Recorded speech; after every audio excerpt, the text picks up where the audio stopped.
Ron Insler, AVP R&D, Head of Innovation Lab in RAD. And today I'm going to present you a demo of quantum-safe MACsec that is in line with the work that is done here and with the standard that does not exist. Of course, not everything is existing. So I'll try to show it.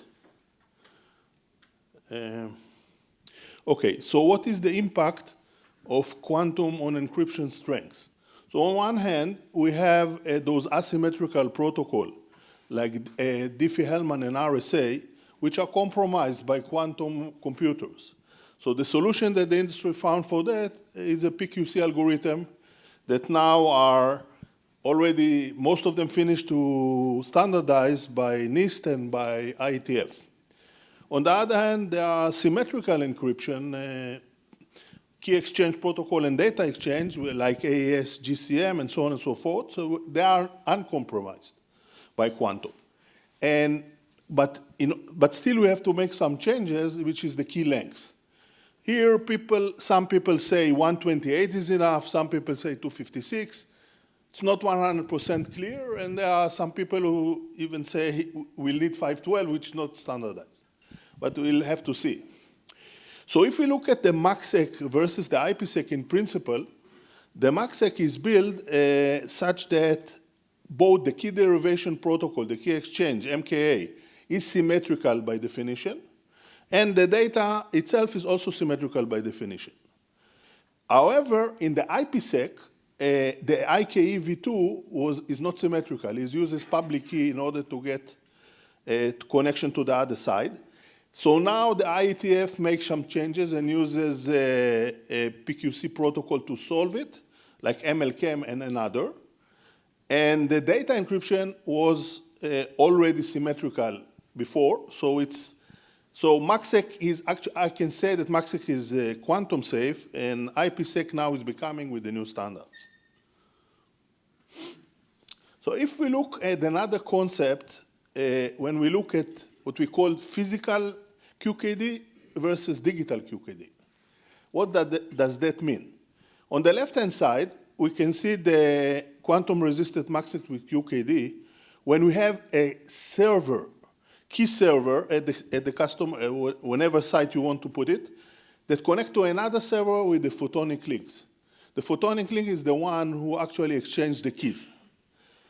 And inside the site, usually, there is another device that's actually doing the encryption.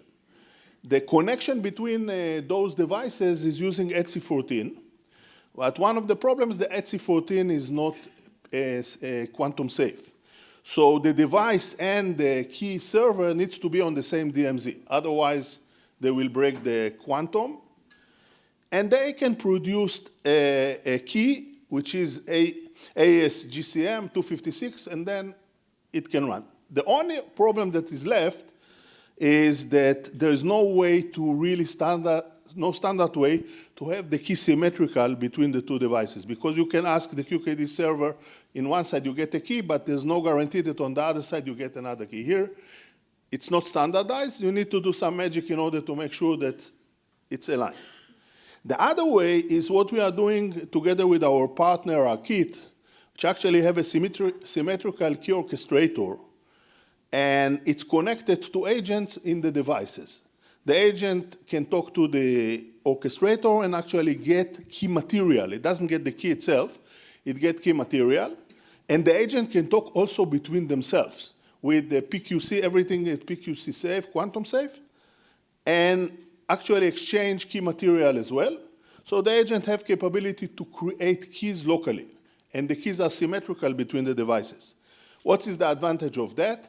One advantage over the QKD, the regular one, is the rate you can get keys, because the quantum link actually is very slow.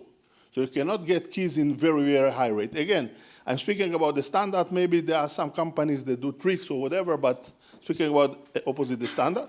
The second thing is that no key is actually passed in the data plane or in the control plane. Only key material is passed. So it's very difficult to track that. So this is the principle. Now if we go to the demo, so what we did, we have two devices that actually are doing the encryption. They are connected between themselves with the EVC over VLAN. Now we call it QEVC, which is quantum-based safe EVC. The devices will have agents inside and will have some kind of key exchange managers. And what we did here, we connected those devices to two orchestrators. One is RAD key server that uses regular SSL, so it's a classical key, and we will provide classical key to the device. The other is our KIT symmetrical key orchestrator. As I said before, we get the key material over PQC encryption. So basically what happens is that the devices create hybrid key. On one side, the classical key. On the other side, the PQC key, and create hybrid key, hybridize this, and send it to further processing in the hardware. And what happens here is that after we get the keys generated, which is the pre-shared key, it's called CAC in MACsec, on the basis of this key, it creates the SAK key, which is the keys that are running all the time in the data, and actually create it in relatively high rate. So when I say high rate, here, for example, every minute we get the pre-shared key, and every 10 seconds we exchange the keys, which is also another part of key agility and key protection. In addition to that, when there is a break between the orchestrator and the agent, still the agent can create keys. So actually, even if the orchestrator is not there, the agent will continue to create keys, and the key exchange will work as is. Are there any questions up so far? Okay, so I'll go to the demo. The demo, it's a video that actually you can see here two screens. On the right-hand side is the initiator, or you call it the slave. On the left-hand side is the master. Each device, we divided it to 4 windows. The upper window is actually the window that reflects the agent. The middle window, we call it a CAC manager, or pre-shared key manager, is responsible to take the pre-shared key from the agent and to create the keys towards the hardware. The third window is the MKA window, show you the protocol exchange between the MKA entities. They are actually exchanging the keys. And the last window is the window of the hardware driver. Each encryptor has 2 encryption keys at the same time it can handle. So there is a driver that actually sends the keys. So you will see all this in action when we start the video. I don't know if I can start it like that. Yes. Okay. So as I said before, all the entities are there. Now, the next step is to see that no agent is registered at the orchestrator. So as you see, nothing is registered at the orchestrator.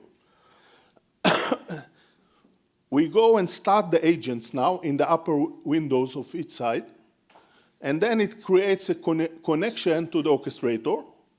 And they should be discovered now by the orchestrator. So we will soon see how the orchestrator will show us, yes, I have 2 agents up and running. In addition to that, there is a log file that shows all the activity that were before on this orchestrator. After this happens, we start to initiate the get key process when the agents are asking for keys from the orchestrator.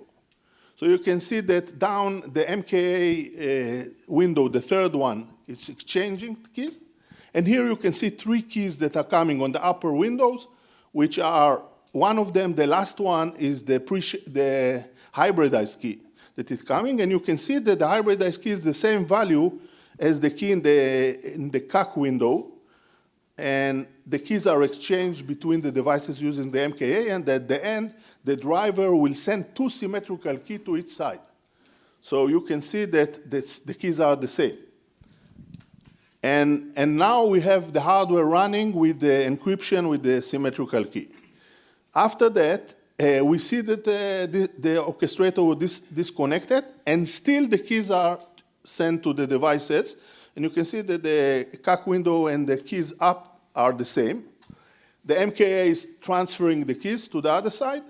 And you see that now the hardware got the keys, and soon you'll see the other side of the hardware, the same key.